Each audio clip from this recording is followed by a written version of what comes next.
I wanted to introduce everybody to Alejandra Guerrero. Ale, are you there? I think you're here somewhere. Yes. Yes, I'm here. Hello, Hi. everyone. Hi. Oh, you're there. You are. Okay, Yeah. cool. Sorry, we're doing three. We have three screens up right now, so it's very technology in here. Um, so I wanted to bring Alejandra on. We had Elizabeth, who is the co-executive director of Office, on in, I believe, January, to talk about their Rebuilding Response program. Office is a nonprofit founded to support communities affected by inequities in the built environment, and they were founded before the fires, and so obviously they had a lot to say and a lot to do once the fires did hit. Rebuilding Response is an Office program offering architecture, planning, and permitting support to residents of color who have been impacted by the fire. And a little bit about Alejandra herself. Alejandra is an architect and urban planner and the co-executive director of Office. She was born and raised in northern New Mexico, and she advises governments, NGOs, urban policy uh, organizations on urban policy matters. And she was previously a deputy director at City Lab over at UCLA, another amazing organization, um, and the assistant national manager of urban regeneration at Mexico's leading housing authority. So she knows a thing or two about housing and housing policy. So Ale, thank you for joining us. Did I get all that right? Yes, I'm from Mexico, not New, I think you said New Mexico. I was like, no, it's the other Mexico. The other That- old Mexico, northern old Mexico is what I meant. I'm sorry about that. That's okay. Um, so, can you give us a little bit of a current state of how things are going with rebuilding response? What has the reaction been, and who are you getting in? Yeah, I think that when you talked to with Elizabeth, we were still figuring out how to do the response. And I know that Elliot is here. Elliot is doing our program. So I'm happy that he's here and he can speak and say, no, she's saying lies if I am, Elliot. So you're really free to just interject and say like all lies. So far, it's all true that as far as I know. Yeah. Yeah. So you mind if I share my screen a little bit? Yeah, a lot has happened. We went into a really intense process of structuring a program that help homeowners or guide them through what would a rebuilding process will be. We were concerned that homeowners were shown this or were thrown in this specific corner of like thinking about selling or rebuilding, but they didn't have really an idea of what rebuilding will cost. They didn't know the process. They didn't ask to become developers. And we were concerned about them having limited resources and then just pay like a design office without even knowing if they could do that. So we wanted to give pro bono services that give them agency and information about how that was possible before they had to invest on it. We had some additional funding from Liberty Hill Foundation for just an operational general grant, and we decided to direct funding. We have received funding, and we're seeking funding just to guarantee that we can service more families right now, or after this first stage, and that we can secure operations next year for this. But the fact was that we launched this initiative. We post just an Instagram. We just put up Instagram post, and then it became kind of viral, which was scary. But the community reacted really intensely to this. And so we asked them to just fill a form if they wanted to join the program. As of today, we haven't done a lot of marketing. It's all been word to mouth. Since then, as of today, we have had 160 families reach out. We established an intake process in which families have reach out through a form. We reach out to have like a first interview with them, and then we have a meeting, and then homeowners can opt in into the program. There's just some some screenshots of what that process is and what information we get from them, and they can opt in into the program and start working with us. This is kind of our agreement that we have. It's a good faith agreement with them. What does the program include? It's like it includes two phases. The first one is totally pro bono. The second one is highly subsidized. But the first phase of that has three deliverables. The first one, a work plan, financial modeling of what they can build, and a feasibility, a study of like what are their options for rebuilding what was, for rebuilding per their resources, or for rebuilding what they want.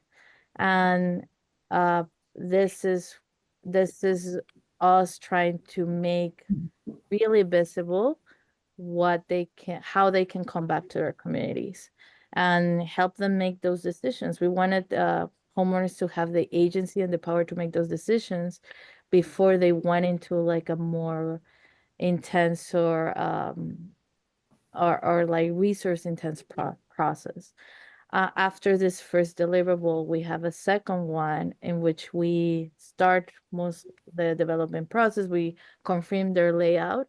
And then the third deliverable for that pro bono stage is a conceptual architectural package. Floor plans, elevations, massing, roof line, 3D visualization, some decisions on material. And so when the homeowner goes through these three big steps in the program, they have kind of an architectural package that they can then decide to move forward with, to work with another architect, or to build. There's the second phase, which they can opt into, in which we develop and guide them through the permitting process.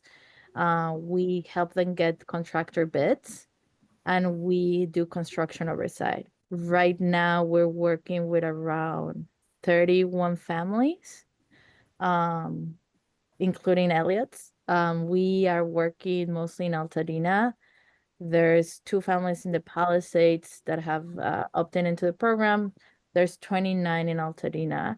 Most of the demographics of these families are segmented in like 40% Black families, 40% Latino families, and then different demographics for the rest of the families, the remaining families.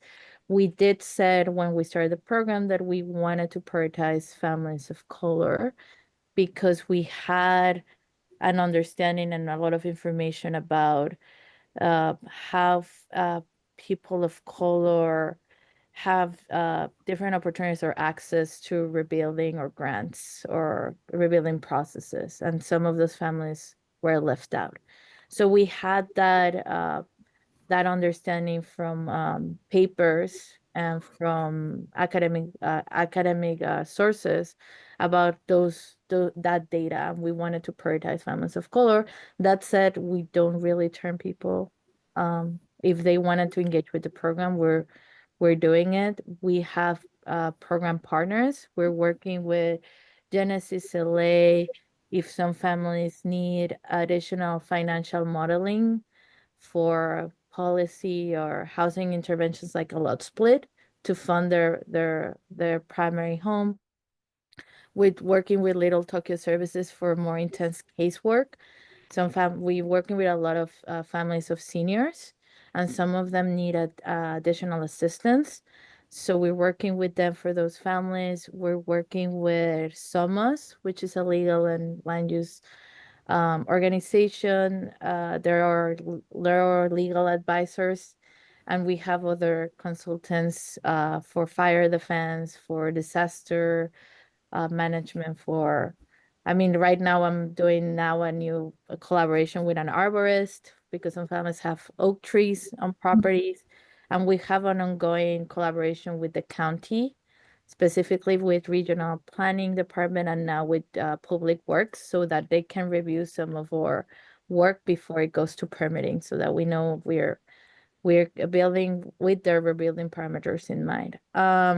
We are finalizing a partnership with Greenland Foundation for some of the development of the lots they've been buying as a land bank, and to get some of the families that they're servicing so they can go through the process too. This is a very quick summary of the program. There's a lot of information. There's a lot of things that go with it. So I'm sorry if I'm going through it really quickly. We have put substantial human resources and just office resources to this program.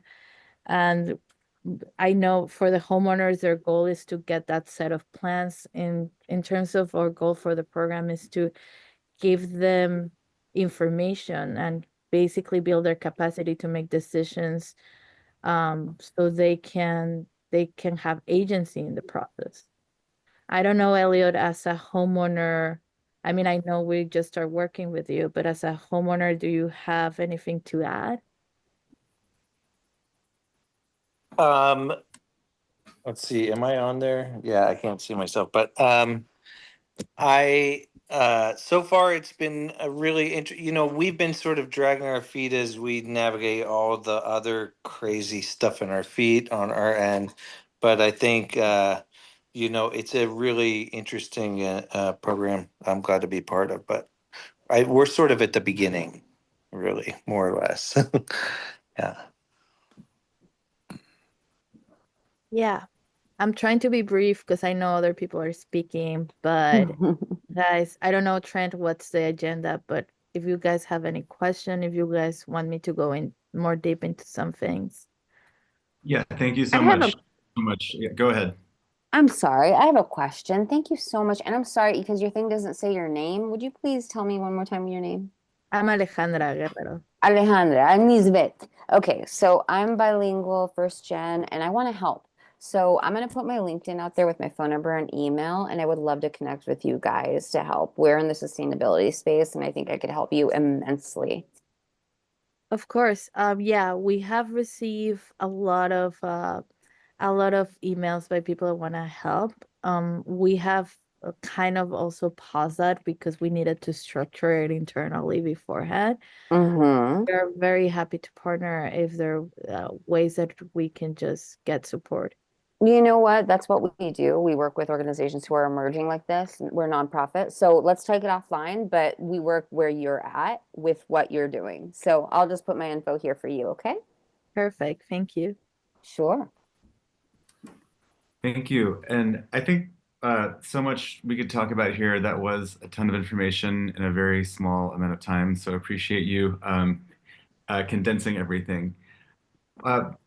From a rebuilding point of view, how much, and you mentioned that you're working with fire consultants, how much of the budget, bandwidth, timing, any of this is available to think about making homes ready for the next generation of fires? And how much has that been on people's minds, or do they just want to get back to where they were?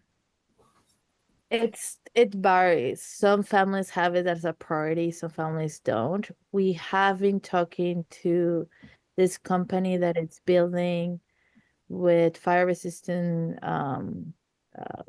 frame. It's kind of like, I'm sorry, sometimes my English fails me, but it's kind of like a concrete, it's not a concrete base, it's like a foam and like structure, like base that then it gets like a concrete finish. Or one of the families actually look at it and wanted us to think about it. We went into a meeting with them. It was really good meeting. We saw that they were legit. There were a lot of solutions going around also.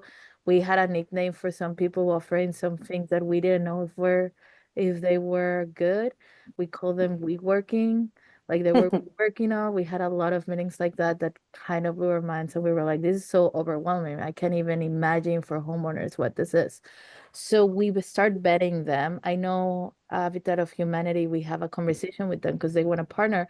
And I know they're doing kind of that. They're betting companies because there were some solutions out there that we were like, this feels very opportunistic. But this company was actually really good.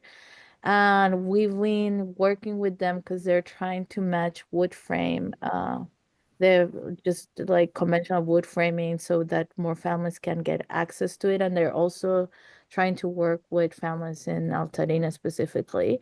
And we're exploring that partnership because some of our families are really interested in building that way. There's other families interested in building like fire resistant walls around their property, which is something that is possible. We just have to know, like, have to go through permitting on that and see those parameters. But that's basically it. Some families will, we are already telling them we have to go through some of the solutions just because now that we have the new maps, we know that their property is in a very high fire hazard zone. So we have to have that conversation just as we go through these deliverables with them about like we're gonna start thinking about defensing landscaping. We're gonna start thinking about materiality when we start developing these deliverables with you because your property is here. So it varies from families and their priorities. Obviously, we are not doing prototypical um, housing solutions for them like other organizations. We're working with each family as if we were social architecture workers. So families are all over the map. But I will say that there's like maybe half or 50% of them have asked out of the bat that they want to build fire resistant solutions, and we're working with those solutions in mind. Thank you. And just, I think is on everybody's mind, is there a significant percentage above a standard wood frame house that people are looking at putting toward fire resiliency, or is it sort of baked into overall?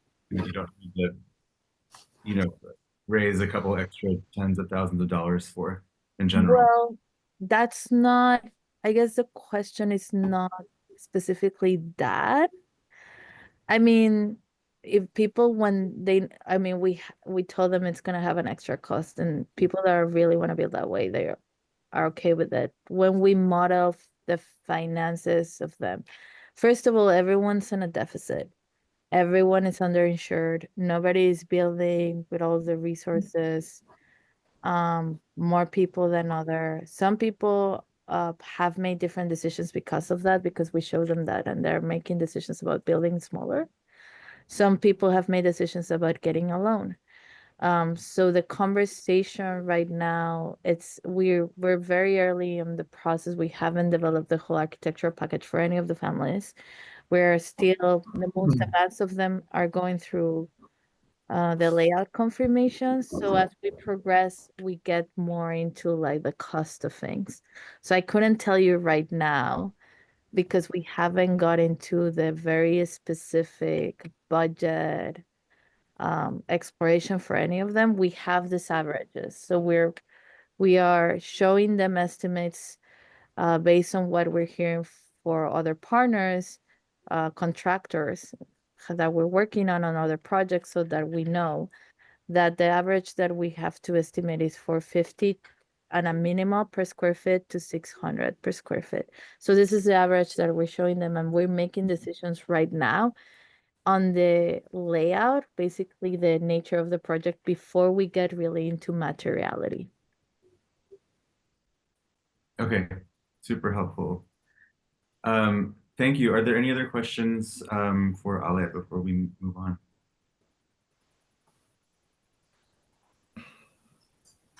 Okay, then I will just say again, unless you have another opinion, Ale, the best way to find out more about rebuilding response is to Google Office of Office Building Response, and it will come right up. Does that work for you? Yeah, like just I'm gonna put my email on the chat. I'm also gonna put our website. It's a lot of information, guys. I'm sorry if I overwhelm you. We've been very busy since January. But yeah, this is what we're up to. Okay. Thank you so much. Yeah, thank you so much for the work. I know it's a lot, but it sounds like you're the right person and collection of people to be doing it. So we're lucky that we have you on it. Thank you. Congratulations, by the way. You've done something phenomenal.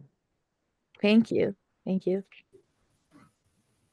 Okay, cool. Izumi, do you want to introduce Brett? Yeah. Oh my God. And So, we had another program scheduled today. We have Brett Stoner-Osborne with us today.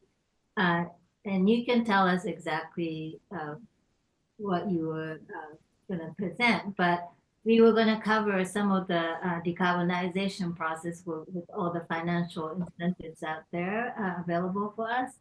And as you all know, things are changing. I think I can do it this way. Things are changing with the administration doing all this stuff. Brett, if you can just briefly tell us the state of current state, and I know that you are attending today as a private citizen. You're not representing any agency today, but you can tell us about it a little bit. Yeah, thank you for the introduction, Izumi, and thank you all so much for having me. Yeah, so I guess I'll just jump right into it. I had sort of a presentation I was going to give today that I had to completely scrap due to some recent policy changes that some of you may have heard of.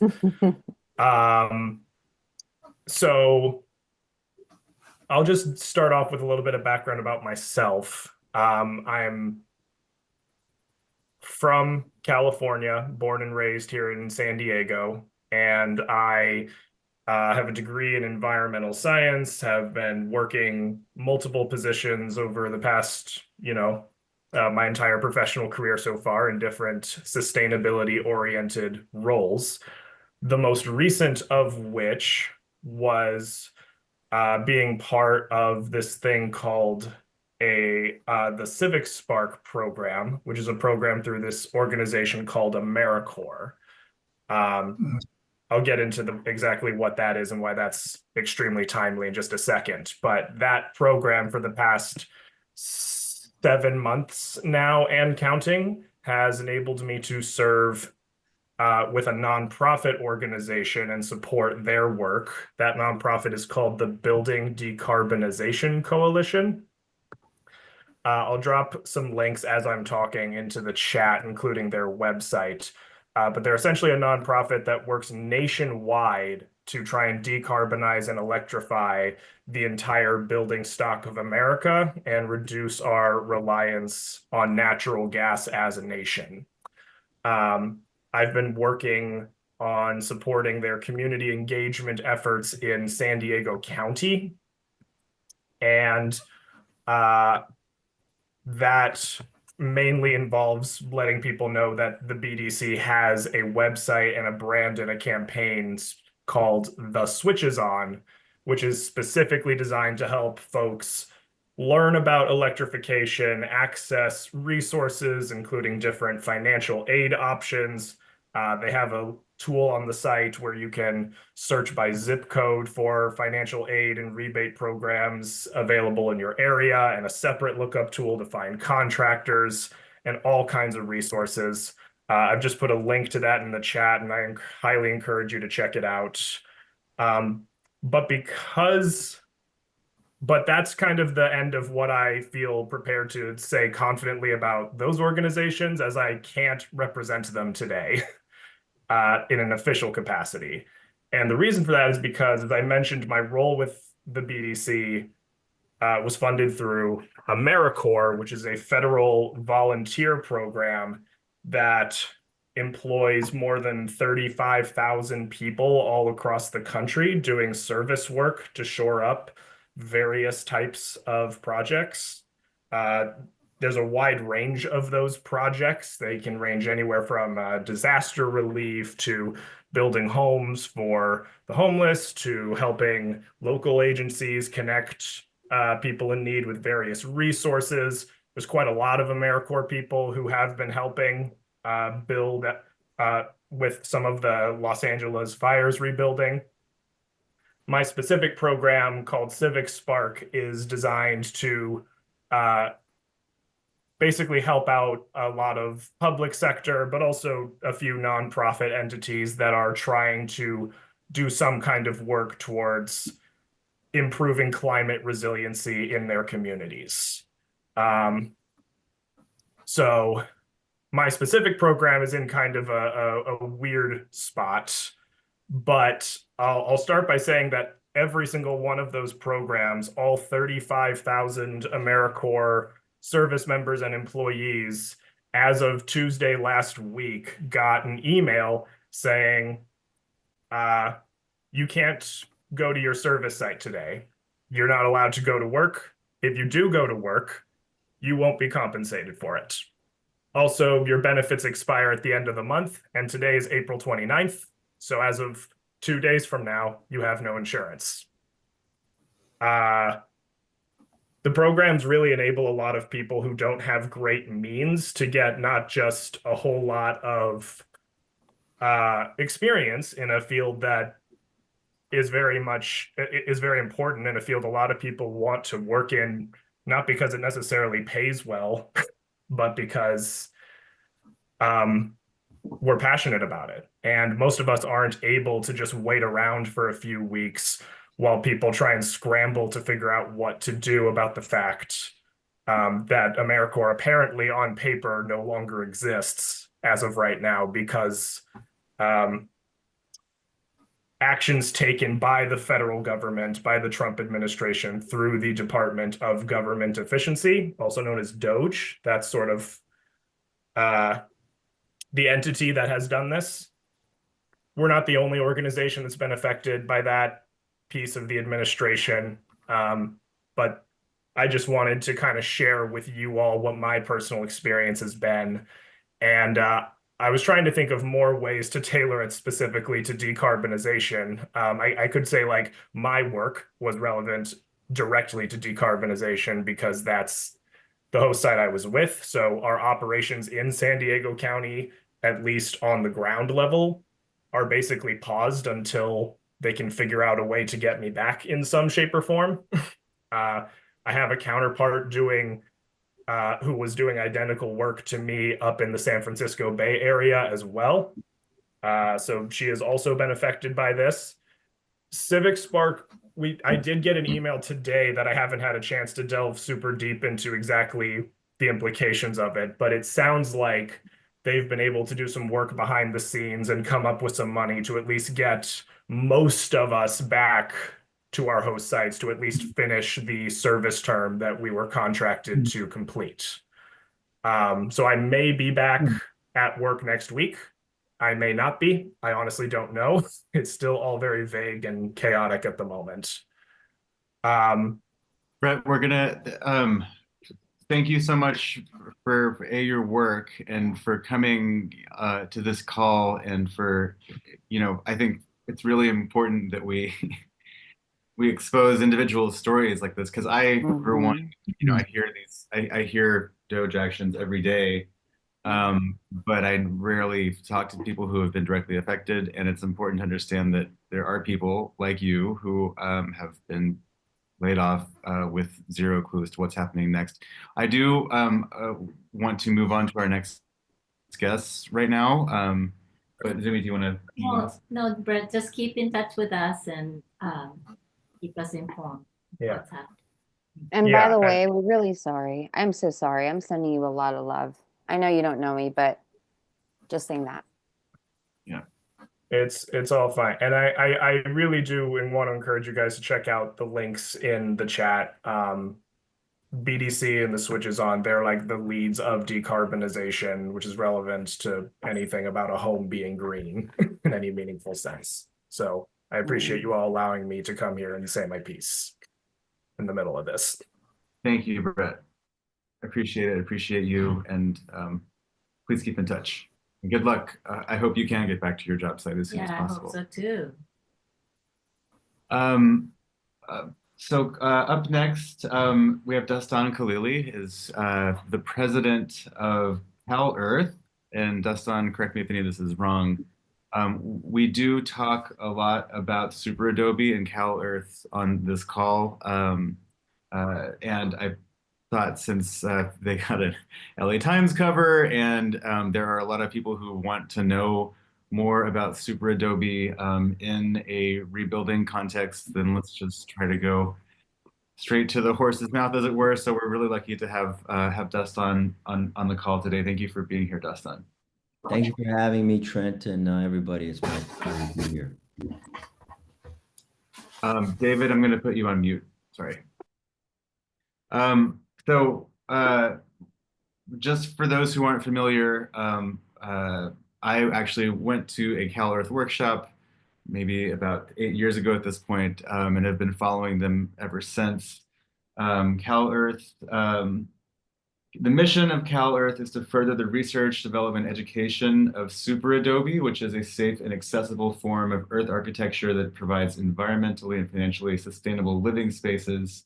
And they engage in groundbreaking research and education that fundamentally transforms housing equity worldwide. Dastan just put a link in the chat, and he also is sitting in front of a virtual background of beautiful Super Adobe buildings out in Hesperia, I believe. So Dastan, without further ado, do you want to give us a little bit of a slightly more elevator pitch version of what you're up to in Hesperia and what the foundation is doing today? Definitely, Trent. So CalEarth is the California Institute of Earth, Arts, and Architecture, and we are an educational institute and a humanitarian charity. We have a 7-acre campus in the high desert in Hesperia in San Bernardino County, 90 minutes outside of LA, where you can come and take workshops and learn how to build your own shelter. And we are interested in empowering the individual to be able to build themselves a shelter and teach others, and a shelter that's made of earth, that is fireproof, hurricane-proof, tornado-proof, seismic resistant, and works in harmony with nature. And most of the material you use to do the construction is the earth under your feet. So, speaking of carbon footprint, that instantly minimizes that aspect of it. And the beauty of this architecture is that it's very forgiving in the sense that you can metabolize and learn it in 2 to 4 days and start teaching it and building these shelters. The construction you see behind me, of course, is a 2,300 square foot home, fully permitted, 3-bedroom, 2-car garage. And we've been doing this for 30 years around the world. And we have satellites in Europe and South America and the Middle East. And this is being done in over 60 countries and has been done in the United States as well. In fact, the Altadena fires, one of our students, previous students, had built a small shelter in Altadena, and it was the only thing left standing because it's fireproof. So come Monday, I'm going to be doing a talk at the Altadena Library because there's many people who are interested in rebuilding fireproof and seismic resistant with minimal carbon footprint, a home that can be handed down generation to generation, And that's essentially kind of the top line of the work that we're doing. We do have a workshop coming up in June for anyone who's interested. They fill up pretty fast. We have an open house first Saturday of every month. If you want to come and see and get a tour and have an experience, you can certainly sign up for that in the beginning of June. And Trent asked me to come and talk.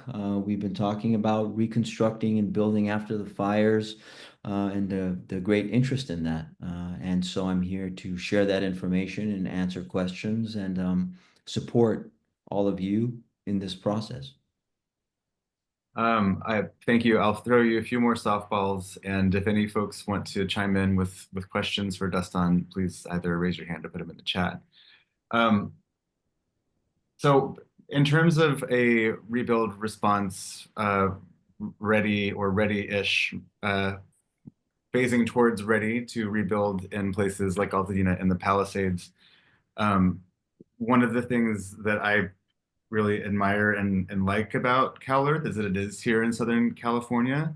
And there are a lot of other organizations that offer solutions, whether they're just a render or a blueprint or something else, but they don't apply to LA County in specific. And so can you tell us a little bit about readiness of Super Adobe to come into, for lack of a better term, mainstream construction when it comes to folks who do have all of the aches and pains coming back and rebuilding after a fire? How close are we to being able to support a Super Adobe construction in a place like Altadena, for example? Well, that question has kind of two answers, Trent. On a owner-builder situation, we can do it now. In fact, this construction has been done in LA County already in the city of Claremont. But you have to, it's top heavy, it's front end heavy. You have to go through the building department process and permitting because it is somewhat exotic to them and they don't exactly know how to inspect it. We have plans, we have calculations, we have blueprints, we have engineers, we have builders.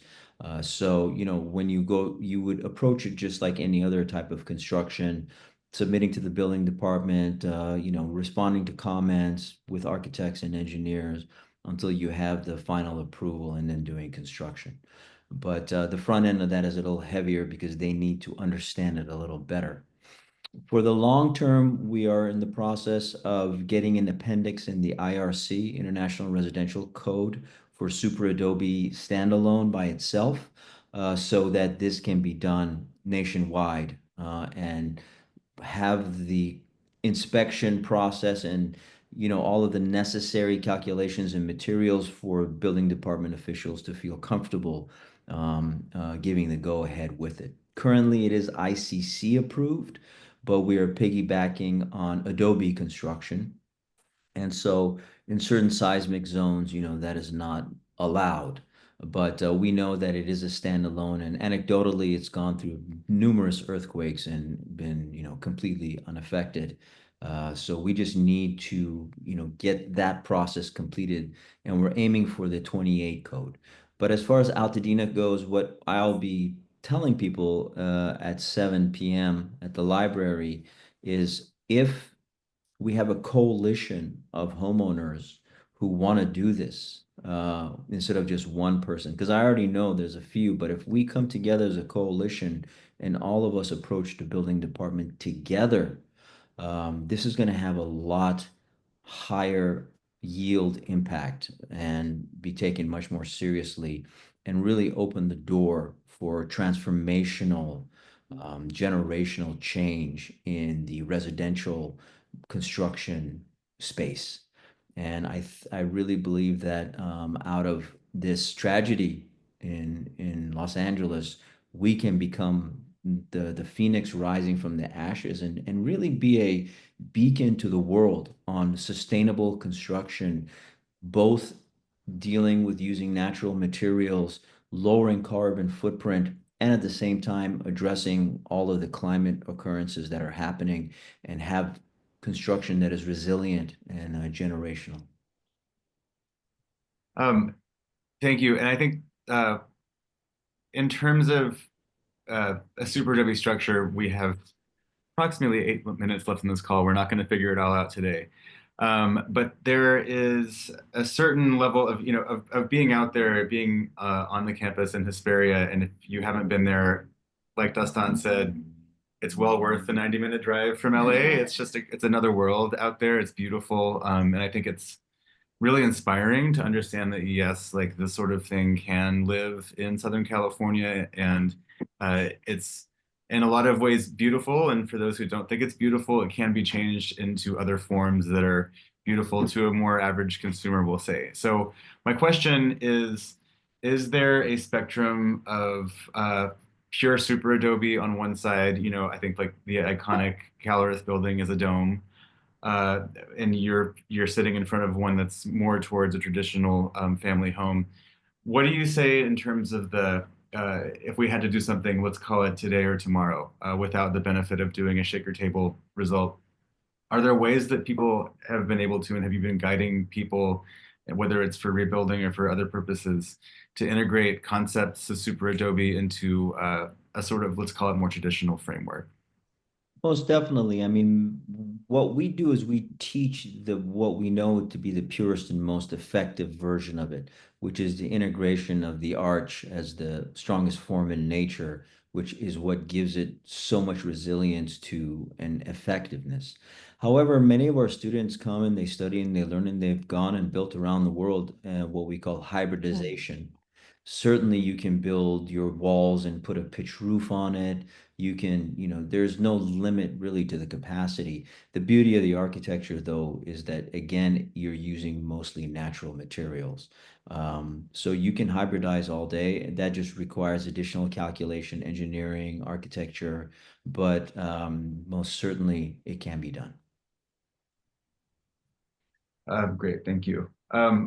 So what what can people do? I think you mentioned this sort of coalition that you're trying to build to move people towards to build a little bit more of a movement that can be louder, more effective to move things through the legislative process.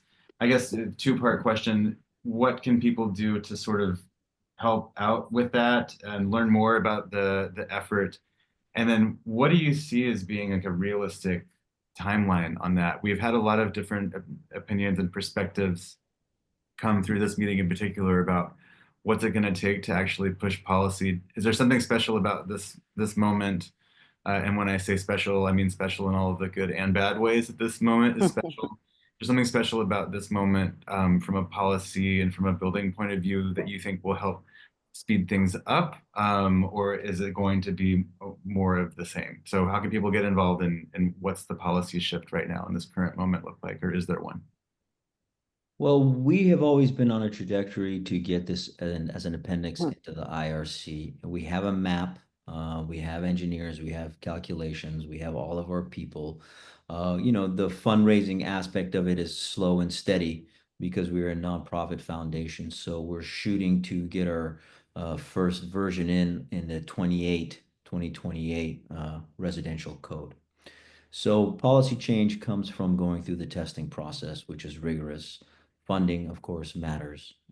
As far as people helping and being involved, coming to the open house, spreading the word, taking the workshop, and really becoming empowered and a builder yourself.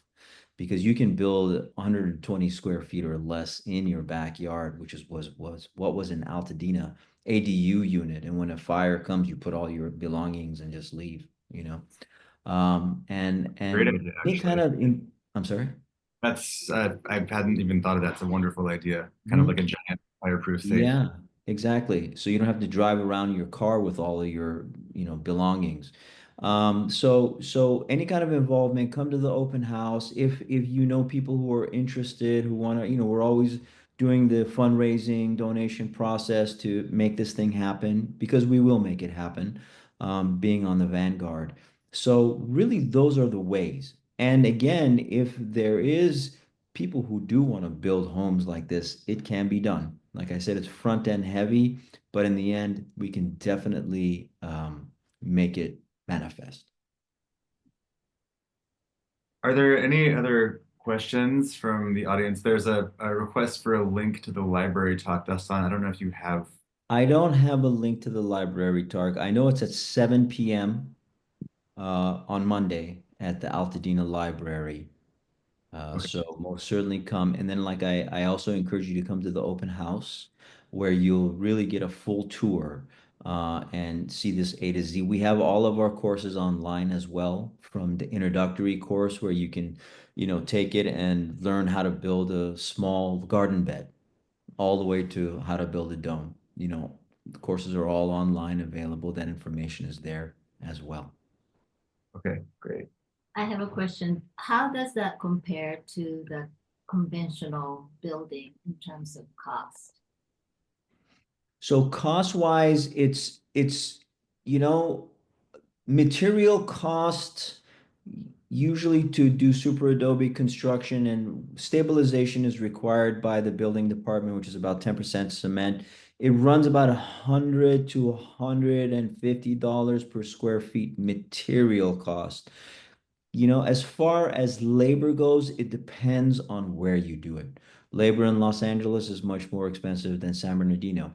But I can tell you that the building behind me that you see, that cost approximately, that was built in the early 2000s and it cost $250,000 to complete. And it was appraised at $325,000. Of course, this building will last 500 years. It'll never burn down. It'll never get blown away by a hurricane or a tornado. And it's seismic resistant. So you have a lifetime benefits for that.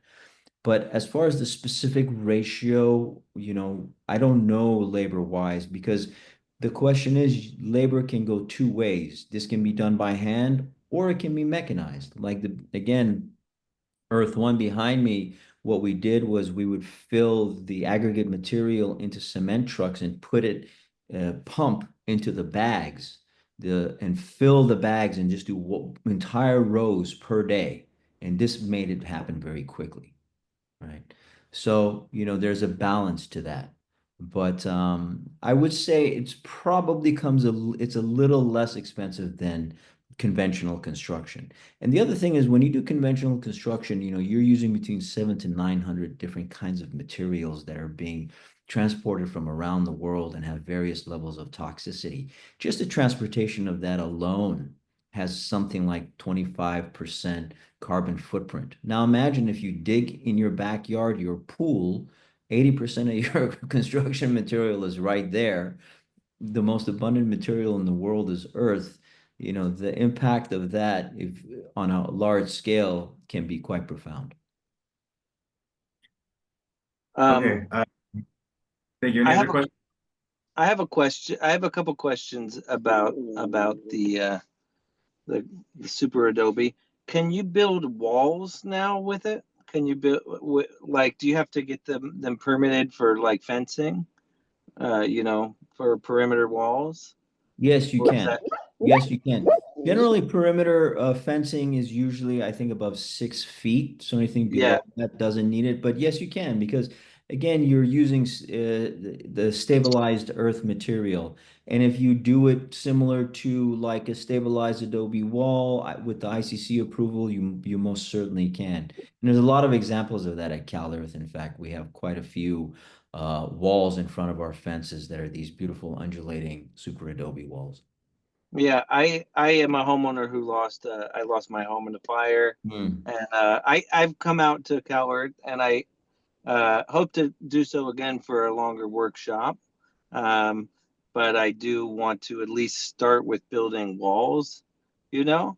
Well, Um, the online course, if you lost your home, please shoot an email to our website at CalEarth and say, I'm an Altadena resident and I lost my home.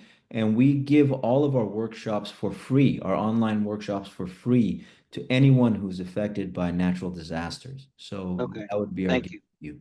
And Okay. you can learn it and start building right away. One other question I have about it is, what about the soil composition? Can you use sort of any soil, or do There's you need a to be various particular about mix it? of sand and gravel and cement, but that's all part of the educational process. We say you can almost use any soil. Certainly, we've done experiments where we were challenged in the island of Treasureling in Holland to build a super adobe construction just with whatever was on a beach. So using sand, we still had to stabilize that by crushing seashells and things like that. So there's a variation, but as far as where you live in Altadena, and I used to live in Altadena actually many years ago, the composition of the soil there is good for what you want to do. Okay, great. Okay, great. Thank you. Yeah. Okay.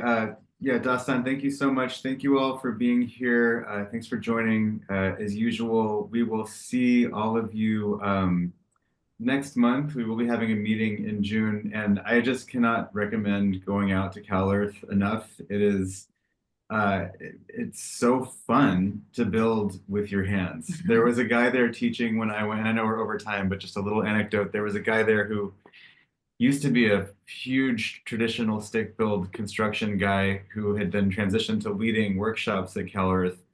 And he said after whatever 30 years of building stick frame houses, he was so burnt out. He had made a lot of money, but had lost his soul. And he came back and started working with his hands and building little domes, 120 square foot domes with his hands was such an exhilarating experience that that's all he does. So not only is it at least some part of the future, but it's also just a lot of fun and inspiring place to be. So I'm a big fan. Thank you. Thank you so much, Trent, and a real pleasure to meet you all. Hope to see you soon.